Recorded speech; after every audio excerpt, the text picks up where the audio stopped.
बऱ्याच वेळा खिमा म्हटलं की नॉनव्हेज रेसिपी आठवते, पण आज आपण बनवणार आहोत व्हेज खिमा. अगदी झटपट होणारी टेस्टी रेसिपी आहे. तर नमस्कार, स्वागत आहे तुमचे खमंग रेसिपीज कट्टा या चॅनलवर. मी प्रतिभा तुम्हा सर्वांचे मनापासून स्वागत करते. तर आज आपण पाहणार आहोत सोया खिमा. टेस्टी रेसिपी आहे, स्ट्रीट स्टाईलने आज बनवणार आहोत. तर चला मग पटकन सुरुवात करूया. तर मी इथं पाणी उकळून घेणार आहे. गॅसवर पाणी ठेवलंय, छान खळखळीत उकळी येऊ द्यायची. मी इथं सोया चंक्स घेतलेत. अशा पद्धतीने सोयाबीन वडी ज्याला म्हणतो, या वाटीने मी 2 वाट्या हे मोजून घेतलंय. पाण्याला छान उकळी आली की यात आता मीठ घालायचंय. मीठ घालून घेतलंय आणि सोयाबीन घालून यात आता गॅस ऑफ केलाय. तर गरम पाण्यात हे फक्त 5-7 मिनिटं ठेवायचे, जेणेकरून हे छान भिजतील. तर हे थोड्या वेळासाठी आपण ठेवून दिलं होतं. आता हे पाणी निथळून घ्यायचे. तुम्ही इथं बघू शकता, छान भिजलेत आपले सोया चंक्स. 2-3 पाण्याने स्वच्छ धुवून घेतल्यानंतर मी हे अशा पद्धतीने घट्ट पिळून मिक्सरच्या भांड्यात आपण वाटून घेणार आहोत. खूप बारीक करायचं नाही आहे अशा प्रकारे. तर या ठिकाणी पॅनमध्ये 4 पळ्या तेल घातलंय. 1 चमचा जिरं घालून घेऊया. जिरं छान फुललं की आता यात घालायचे आपल्याला कांदे. तर 3 मीडियम साईजचे कांदे मी इथं बारीक चिरून घेतलेत. कांदा छान गुलाबी रंगावर परतून घ्यायचा आहे. तर फुल फ्लेमवर मी हे परतून घेते. इथं मोठे 2 टोमॅटो घेतलेत. लाल टोमॅटो वापरलेत. टोमॅटोसुद्धा आपल्याला ह्याची प्युरी करून घ्यायची.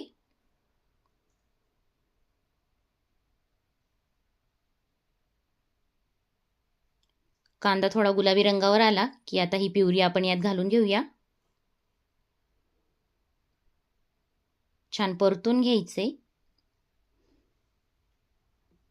अगदी सोपी रेसिपी आहे, झटपट होते आणि लहान मोठ्यांना सगळ्यांनाच आवडेल अशी आहे. 1 चमचा मी धना पावडर घातली, अर्धा चमचा गरम मसाला घातलाय, 1 ते 1.5 चमचा मिरची पावडर घालायची आहे, अर्धा चमचा जिरेपूड घातली आहे, पाव चमचा हळद घातली आहे, 1 चमचा आलं लसूण पेस्ट घातली.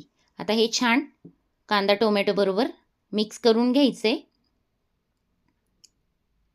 मस्त परतून घ्यायचे जोपर्यंत मसाले तेल सोडत नाही तोपर्यंत. तर हे छान परतून झाल्यानंतर आता यात मी पाणी घातले. याला छान उकळी येऊ द्यायची. 1 ते 1.5 वाटी पाणी घातलं होतं. इथं छान मसाले स्मॅश झालेत चांगले. नंतर मी यात 1 ग्लास पाणी ॲड केले. इथं मी ज्या वाटीने सोया चंक्स घेतले होते त्याच वाटीने ताजा मटार 1 वाटी घेतलाय. एकदा फक्त मिक्सरमध्ये फिरवून घेतलाय आणि हा मटार आता आपल्याला या ग्रेव्हीत घालायचा आहे. व्यवस्थित परतून घ्यायचे आणि आता आपल्याला यात घालायचे जे आपण क्रश केलं होतं ते सोया चंक्स. अशा पद्धतीने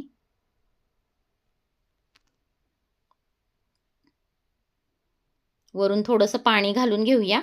ज्या मिक्सरच्या भांड्यात आपण वाटलं होतं त्याच मिक्सरच्या भांड्याने पाणी घातलं. यात चवीनुसार मीठ घालायचे आणि एकदा व्यवस्थित परतून घ्यायचे.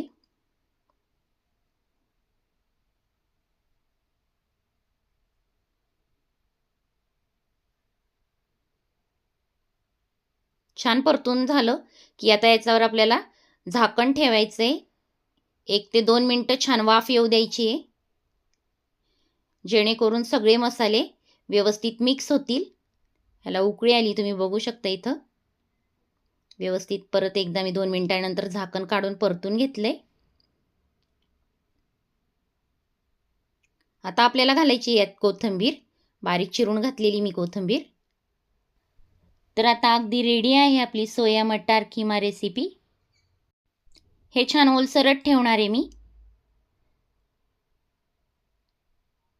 उन्हामुळे ह्याचा रंग तुम्हाला वेगळा दिसतोय आणि फोटो व्हिडिओत वेगळा दिसतोय. तर खिडकीतून जास्त ऊन येते त्यामुळं हा प्रकाश वेगळा दिसतोय. तर तुम्ही इथं बघू शकता अगदी झटपट आपलं सोया मटार रेसिपी तयार आहे. तर वरून छान बटर घालून तुम्ही हे सर्व करू शकता. तर अगदी झटपट व्हेज खिमा रेसिपी आपली तयार आहे. व्हिडिओ आवडला असेल तर लाईक करा. चॅनलवर नवीन असाल तर चॅनलला सबस्क्राईब करायला विसरू नका. पुन्हा भेटूया अशाच नवीन व्हिडिओत नवीन रेसिपीसोबत. तोपर्यंत बाय.